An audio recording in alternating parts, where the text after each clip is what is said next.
Hello, boys and girls and babes. Welcome back to the Jenaya Talks Caps podcast. As always, thank you all so much for tuning in today. And what a beautiful day it is, as we have some very positive NHL news to talk about. If you somehow haven't heard by now, allow me to bring you up to speed. So the NHLPA has approved the NHL's 24-team return to play format, which will see 24 teams competing for the 2020 Stanley Cup. Now, there is a lot that we still don't know at this point, because there's a lot that still hasn't been decided upon at this point. But there's also a lot that we do know at this point, especially after the NHL sent out a memo containing several details of the return to play plan. So we are going to look at both. We're going to look at what we don't know and at what we do know. So let's start with what we do know. First and foremost, the regular season is officially over. Gary Bettman declared it so today. So what that means for the Caps is that they have officially won their 5th straight Metropolitan Division title. 5 straight. That's just ridiculous. They've been the most dominant team in the entire NHL over the last decade, and all in all, they have now won 10 of the last 13 division titles. So, like I said, just craziness. But it's not that crazy, because we do have Alex Ovechkin on our team, the same Alex Ovechkin who has now officially won his 9th Maurice Rocket Richard Trophy as the NHL's leading goal scorer. This run of dominance by the Capitals coincides pretty much exactly with when they drafted Alex Ovechkin, so that is not a coincidence. But with the regular season officially over now, Ovechkin finishes first in the NHL with 48 goals. So it kind of sucks, because the Caps did still have 13 regular season games left to play. And so barring, an asteroid hitting the Earth, he definitely would have finished with 50 plus goals again. But that's okay. He's already had about 1,000,000 50-plus goal seasons, so we are not really missing out on anything that we haven't seen 1,000,000 times before. How lucky are we? Anyways, like I said, it is his 9th time leading the NHL in goals. He has now led the NHL in goals more times than Wayne Gretzky and Mario Lemieux combined. In fact, no one else in NHL history has led the NHL in goals more than 7 times, and there was only one guy who did that. His name is Bobby Hull. Ovechkin, he just continues to add on to his own NHL record at this point, every time that he wins another Rocket Richard trophy. So it's pretty impressive, but as Caps fans, we are used to it. So that's where we're at in terms of the regular season. It's finished. And now we look ahead to the playoffs. So here's what we know about the playoffs so far. It will start off with 24 teams. The top 12 from each conference, and that's based on points percentage. So in the Eastern Conference, and I'll list them from 1 through 12.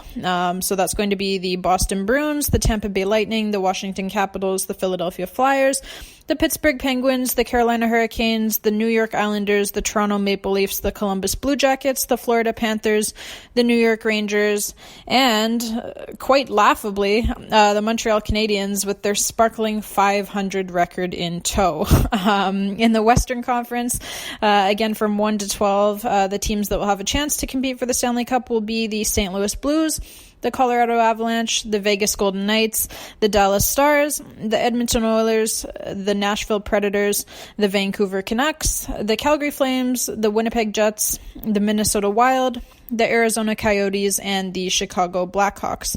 Not all of these 24 teams are going to make it into the actual Stanley Cup playoffs. The actual Stanley Cup playoffs are still going to consist of the usual 16 teams. So how it's going to work is this. So it's the top 4 teams from each conference will receive a bye into the actual Stanley Cup playoffs. So in the East, that's the Bruins, the Lightning, the Capitals, and the Flyers. In the West, that's the Blues, the Avalanche, the Golden Knights, and the Stars. Those 8 teams, the top 4 from the East and the top 4 from the West, are guaranteed a spot in the Stanley Cup playoffs. It really seemed, like the only fair thing to do, really, given that they all would have made the playoffs anyways, had the regular season been completed in full. So they should still get a ticket to the dance now as a reward for their dominance throughout the regular season. And they will get a ticket to the dance. So those 8 teams are in. But given that one of the sticking points for the top teams during these negotiations has been that they don't want to be sitting around with their thumbs up their asses thanks to a bye, while the bottom 16 teams play meaningful games and battle it out for the remaining playoff spots, and therefore at the same time get back into game mode while the top teams would be, like I said, just sitting around with their thumbs up their asses, continuing to accumulate rust. The NHL has to try to at least not make it such a big advantage for the bottom 16 teams in terms of the rust factor. And so the top 4 teams in each conference, it's been announced, will be playing a round robin against one another to determine their seeding for the Stanley Cup playoffs. And like I said, it'll be within conference. So, for example, in the East, it'll be the Bruins, the Lightning, the Capitals, and the Flyers playing a round robin against one another. And you stay within your own conference, and it's 1-4. So if you're in a top 4 spot within the conference now, then you are guaranteed a top 4 spot in the conference heading into the Stanley Cup playoffs. So, for example, if you're the Bruins and you're currently in first in the conference at the conclusion of regular season play, then you cannot fall any lower than 4th in the conference heading into the Stanley Cup playoffs, regardless of what happens during the round robin. You could lose all of your games during the round robin, and you still could not fall any lower than 4th in the conference heading into the Stanley Cup playoffs. So the same, of course, is true for the Flyers, for example, who are currently in 4th in the conference at the conclusion of regular season play. They can't fall any lower than 4th either, like I said, regardless of what happens during the round robin. So the top 4 is the top 4 in each conference. They're guaranteed a bye and a top 4 seed within the conference heading into the Stanley Cup playoffs. They'll simply play the round robin to determine seeding, but you can only move around within those top 4 seeds. So, for example, once the round robin has been completed, the Bruins could end up in 4th in the conference, but not any lower than that. And there's not any home ice advantage anyways, thanks to this pandemic. So it doesn't really matter other than to just determine the matchups once we get to the actual Stanley Cup playoffs. But no one will know who's playing who in the actual Stanley Cup playoffs probably until the very last moment of the play-in round. So it doesn't really matter. There's not much competitive advantage for the top 4 teams in each conference playing in this round robin, other than just to shake off months and months worth of rust before the real dance begins. But where we are most certainly going to see some really competitive games going on early is in the play-in round between the bottom 8 teams in each conference. We know now that the format for the play-in round will consist of best of 5 series, with the winner of each series advancing to the first round of the 16-team Stanley Cup playoffs. So it's essentially a do or die best of 5. If you win, you're in the playoffs. If you lose, you go home. Simple as that. Gary Bettman also stated that playoff overtime rules will be in effect throughout the play-in round. So, i.e., if a game during the play-in round happens to go to overtime, it will be consecutive 20-minute 5-on-5 overtime periods until somebody scores the winning goal. No 3-on-3 overtime periods, no shootouts, just like, in the actual Stanley Cup playoffs, as we always see it. So that, I really like that. I don't want to see any 3-on-3 overtime periods or any shootouts, in what is essentially a playoff game. They're going to be playing this play-in round. It's do or die, like I said, to get into the Stanley Cup playoffs. So I don't want to see any gimmicks. I don't want to see any 3-on-3, any shootouts, none of that crap. Just let them play overtime like you would in the Stanley Cup playoffs. The other thing that we know about the play-in round right now is who's going to be playing who. So let's take a look at some of those matchups, shall we? So starting in our own Eastern Conference, perhaps one of the most intriguing matchups would be the number 5 Pittsburgh Penguins versus the number 12 Montreal Canadiens. Now, don't get me wrong, Montreal is a shitty team. They do not have very good players. They're extremely lacking in top-end talent. They're small, they're weak, they can't score goals. But what they do have is goaltender Carey Price, who, despite having several awful seasons in a row now, is still capable of turning it on randomly at any moment and winning a playoff series all on his own. Sure, the Habs will have to manage to actually score a goal or two here or there along the way, but Carey Price is fully capable of getting hot and slamming the door shut on the Penguins.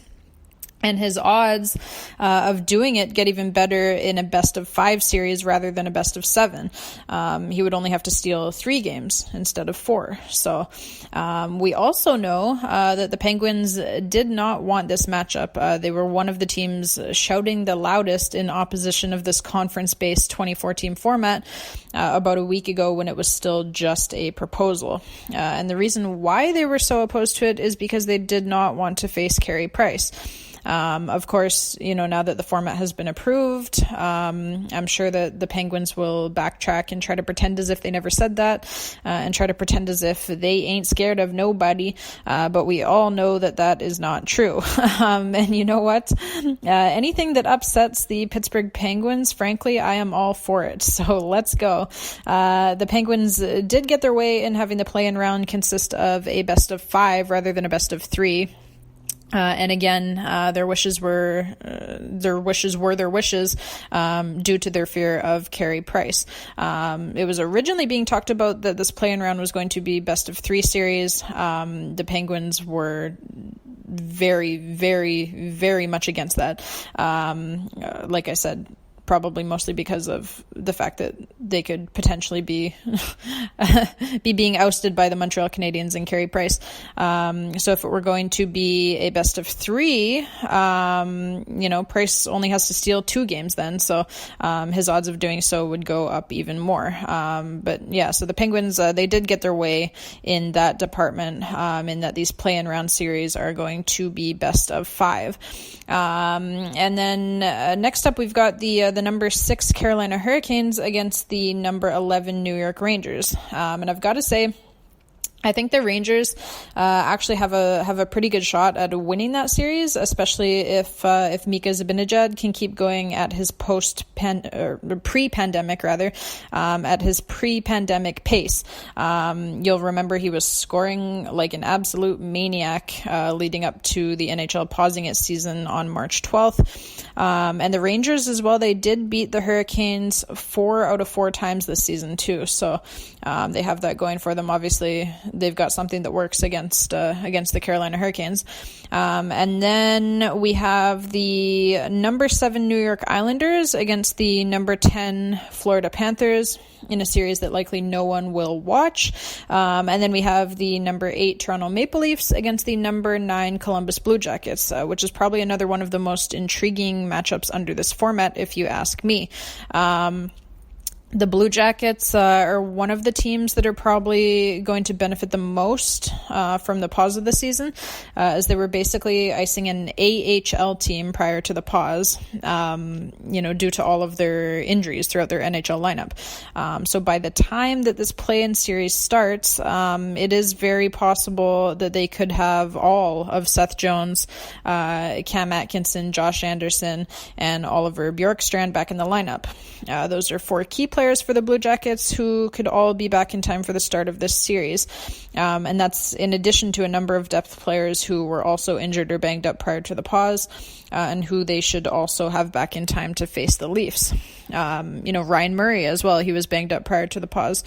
He should be good to go by the time the puck drops on this series against the Leafs. So The Maple Leafs are going to have a lot of pressure on them. They're coming off of a regular season where they were just terrible for pretty much the entire extent of it. They have not won a playoff series since 2004, when we were all still using flip phones, and they have not won the Stanley Cup since 1967, when there were only 6 teams in the entire National Hockey League, by the way. That's also 53 years ago, for those of you counting, which I most certainly am. So I really think that if the Blue Jackets are healthy, they are going to win this series. They just play too tough of a style for the Leafs to handle. All of the things that you look for in a playoff series, coaching, defensive structure, team toughness and physicality, team camaraderie. The Blue Jackets have all of it, and the Leafs have none of it. So I am taking John Tortorella over Sheldon Keefe 10 times out of 10 and twice on Sundays. The Jackets have a very well-structured defense. While the Leafs defense, by contrast, often looks like it's running an elementary school fire drill. And of course, we know that the Leafs do not match up well at all against physical teams. We know this. In the past few years, they've been ousted in the playoffs by the Washington Capitals, by the Boston Bruins a couple of times. They don't match up well at all against teams that are physical. They fold similar to a wet Kleenex every time somebody throws anything even resembling a hit. So again, if the Jackets are healthy, then I'm definitely taking them in this series. I just think that they'll beat the Leafs down.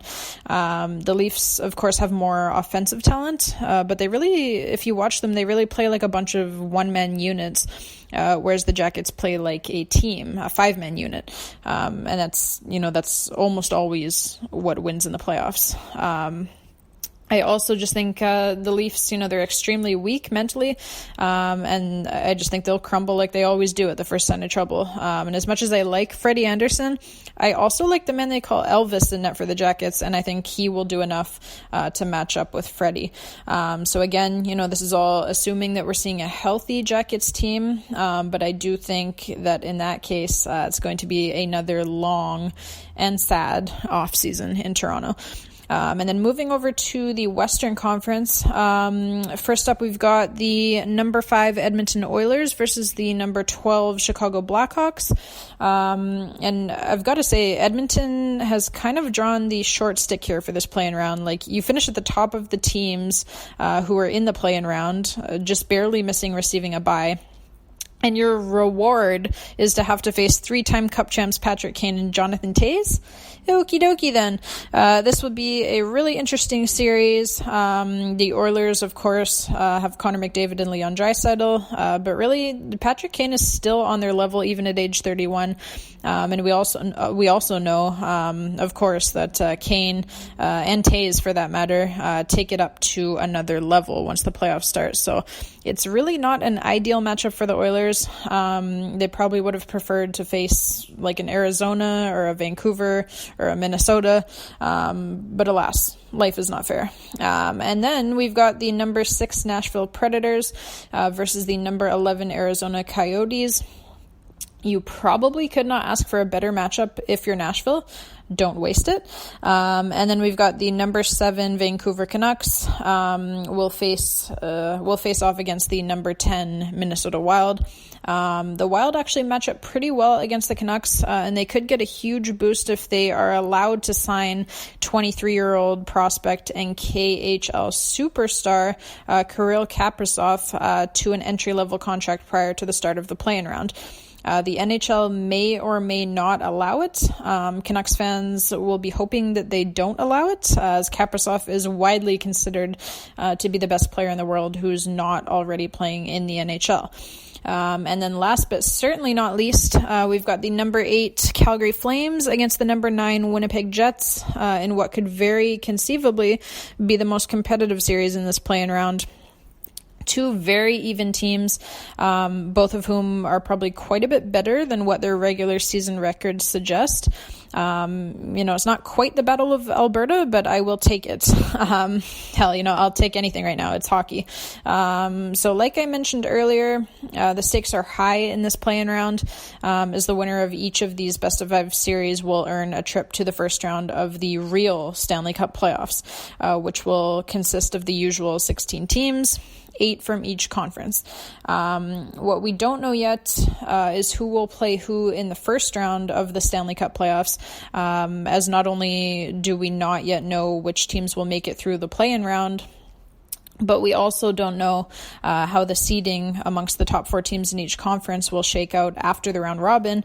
And we also don't yet know if the NHL and the NHLPA are going to opt for a reseeding format rather than a bracketed format.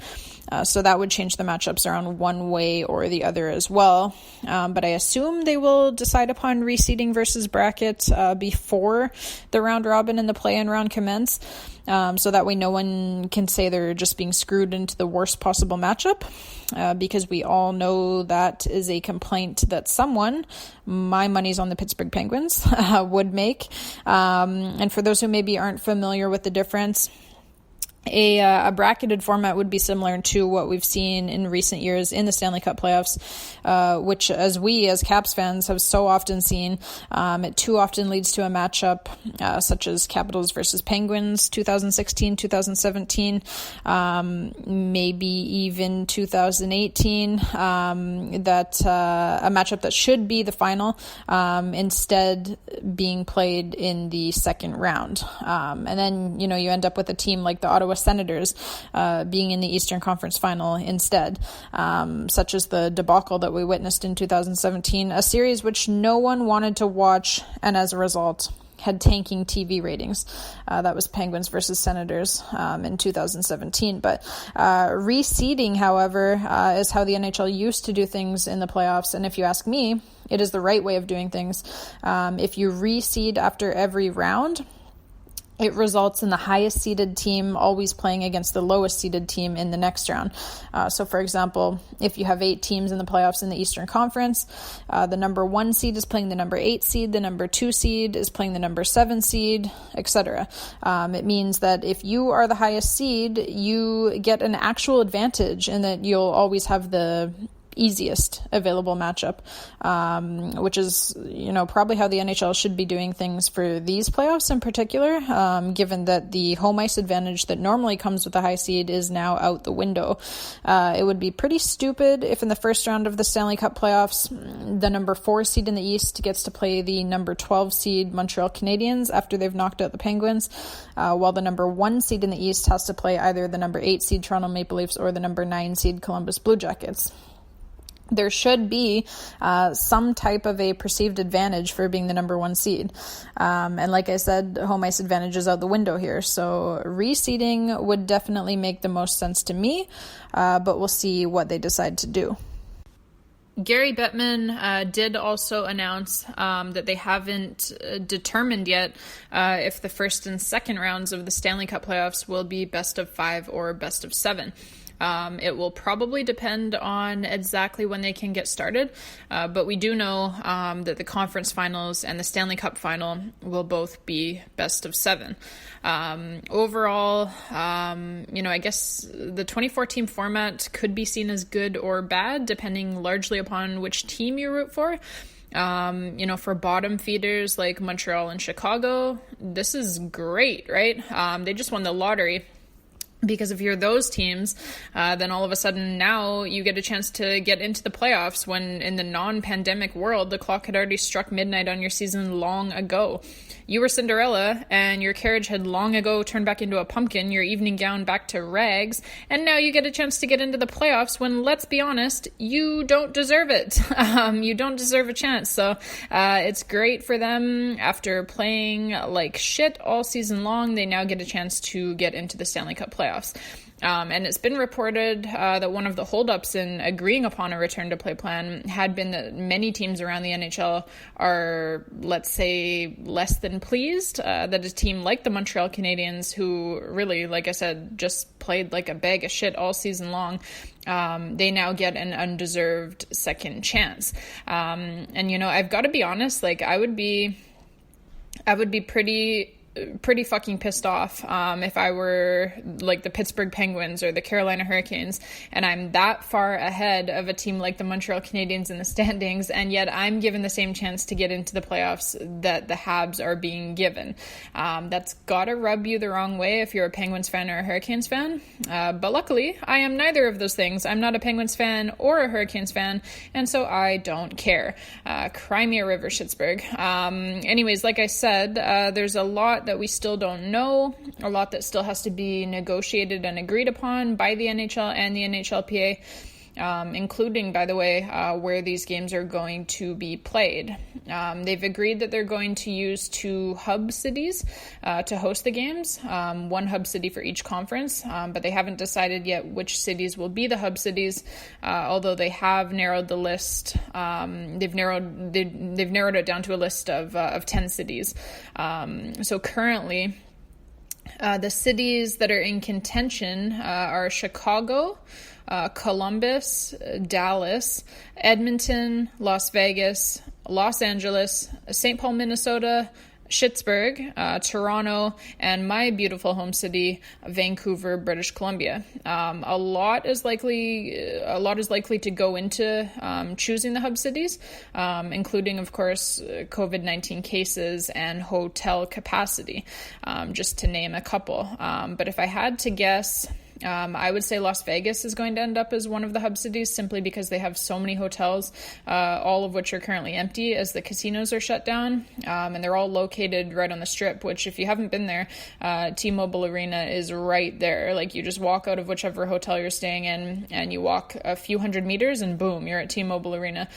So that location would make a lot of sense because the NHL wouldn't have to be worrying about transportation for teams from their hotels to the arena, which would just be kind of an added headache for the NHL. So, and personally, of course, I think my home city of Vancouver, British Columbia would be a great location for hosting games. As our government has really been on top of the pandemic and has managed to keep our COVID-19 case numbers extremely low. Businesses are reopening now in a safe manner, so it would be easy for the players to access a bunch of different food options. We also have a ton of hotels in the downtown core nearby to Rogers Arena. Public transport is even going back to full capacity now, and we haven't even come close to reaching our city's hospital capacity during this pandemic. So knock on wood, there's not much chance of overloading the public health system here. And B, it's fucking beautiful here. I can't think of many better places as a player if you have to be quarantined somewhere for a few months. But anyways, selecting the hub cities is just one of the hurdles left to overcome. The NHL and the NHLPA will also have to figure out a number of other details before they can get back on the ice for games, including how they're going to make it safe for everyone, because it has to be safe for everyone. And it's clear that the NHL has made that a priority, so that's good. Among the many things to figure out would be the testing of players and staff. So as far as phase 2 of the NHL's return to play plan is concerned, the NHL did send out a memo the other day outlining the protocol for COVID-19 testing. Again, this memo is for phase 2 of the NHL's 4-phase plan. So phase 1, of course, being the isolation period that has been taking place since the NHL paused its season back on March 12th. Phase 2 being voluntary small group workouts at team facilities, phase 3 being formal training camps, and phase 4 being a return to game action. So things can change at any time, of course, but for now, the memo that the NHL has sent out concerning phase 2 says that the players are to be tested before returning to team facilities, and then they are to be tested twice a week, every week after that. And in addition to these nasal swab tests, the players must also undergo daily symptom and temperature tests. So my question was going to be how the NHL is going to make sure that they're not taking away from a city or region's testing capacity for locals, whether it's during phase 2 or later on when they're in the 2 hub cities. You don't want to take anything away from community testing for locals. But for now, the NHL seems to have answered that question already within their phase 2 memo, explicitly saying that testing of asymptomatic players and club personnel must take place only, and I quote the memo here, in the context of excess testing capacity so as to not deprive healthcare workers, vulnerable populations, and symptomatic individuals from necessary diagnostic tests. Or in other words, in layman's terms, they're only to be doing these twice weekly tests on players who are showing no symptoms of illness if the city or region in which they're in is not running short on tests. So that's a good asterisk to have in there, and it's the right thing to do, as it's not fair to take away from the health and safety of the general public just so that we can have hockey, right? The NHL includes a good contingency in the memo as well, stating that if for those reasons or for other reasons the test cannot be done on a player or staff member, then that person is instead to be placed under a mandatory 14-day self-quarantine period. So it's smart to have that in there, as you don't want to take any chances with one sick player or staff member infecting everybody, and then everything goes to shit. So Gary Bettman has also said that the NHL expects to conduct between 25,000 and 30,000 tests at a cost of approximately $1 million. So that pretty much answers all of our testing questions. For now anyways, at least until somebody gets bit by a murder hornet and then all of a sudden they start mutating into some sort of crazy half-human, half-murder hornet zombie thing, because that's exactly how the year 2020 is going so far. But anyways, another thing that's going to have to be figured out is travel between countries. As for one, the Canada-US border is still closed. I do think that that'll be easily figured out, though, as I think the leaders of both countries would make an exception for NHL personnel, so long as everything is being done on the up and up and everyone is being safe. I know it's something that our leadership up here in Canada has hinted at already, that despite not wanting to open our border to the US in general at this time, there could be an exception made when it comes to the NHL.